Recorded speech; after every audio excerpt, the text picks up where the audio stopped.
Rīgas domes satiksmes departaments informē.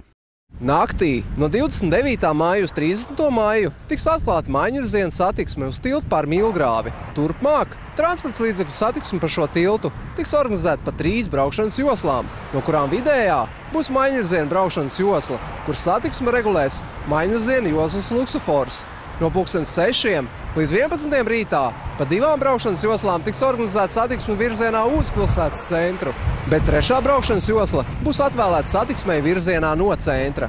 Pārējā laikā 2 braukšanas joslas būs veltītas satiksmei virzienā no pilsētas centra, bet 1 uz centru.